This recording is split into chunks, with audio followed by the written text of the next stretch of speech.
ठगे गए गणेश जी। गणेश जी विघ्न विनाशक व शीघ्र प्रसन्न होने वाले देवता हैं। अगर कोई सच्चे मन से गणेश वंदना करता है तो गौरी नंदन तुरंत प्रसन्न होकर उसे आशीर्वाद देते हैं। वैसे भी गणेश जिस स्थान पर निवास करते हैं उनकी दोनों पत्नियां रिद्धि सिद्धि भी उनके साथ रहती हैं। उनके दोनों पुत्र शुभ व लाभ का आगमन भी गणेश के साथ ही होता है। कभी कभी तो भक्त भगवान को असमंजस में डाल देते हैं। पूजा पाठ व भक्ति का जो वरदान मांगते हैं वह निराला होता है। काफ़ी समय पहले गांव में अंधी बुढ़िया रहती थी। वह गणेश की परम भक्त थी। आंखों से भले ही दिखाई नहीं देता था, परंतु सुबह शाम गणेश की बंदगी में मग्न रहती थी। भजन गाती व समाधि में लीन रहती। गणेश जी बुढ़िया की भक्ति से प्रसन्न हुए। उन्होंने सोचा, ये बुढ़िया नित्य हमारा स्मरण करती है परंतु बदले में कुछ नहीं मांगती, भक्ति का फल उसे अवश्य मिलना चाहिए। ऐसा सोचकर गणेश जी बुढ़िया के सामने प्रकट हुए और बोले, माई तुम हमारी सच्ची भक्त हो। जिस श्रद्धा विश्वास से तुम स्मरण करती हो हम उससे प्रसन्न हैं, अतः तुम जो वरदान चाहो हमसे मांग लो।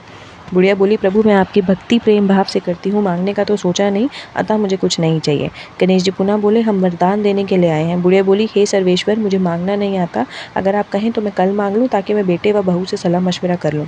गणेश जी कल आने का वादा करके वापस लौट गए।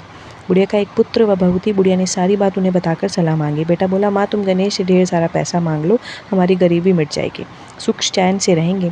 बहू बोली, नहीं आप एक सुंदर पोते का वरदान मांगे, वंश को आगे बढ़ाने वाला भी तो चाहिए।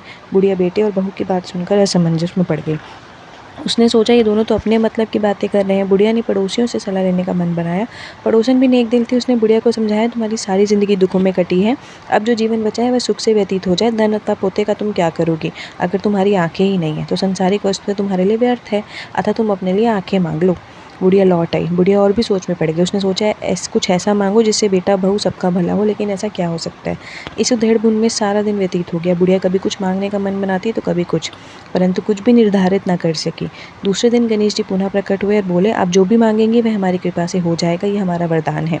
गणेश जी के पावन वचन सुनकर बुढ़िया बोली, हे गणराज, यदि आप मुझसे प्रसन्न हैं तो कृपया मुझे मन इच्छित वरदान दीजिए। मैं अपने पोते को सोने के गिलास में दूध पीते देखना चाहती हूँ।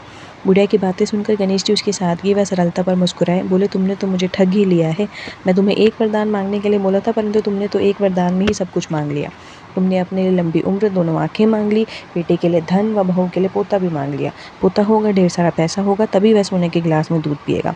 पोते को देखने के लिए तुम जिंदा रहोगी, तभी देख पाओगे। अब देखने के लिए 2 आंखें भी देनी पड़ेगी। फिर वह बोले, जो तुमने मांगा सब सत्य होगा।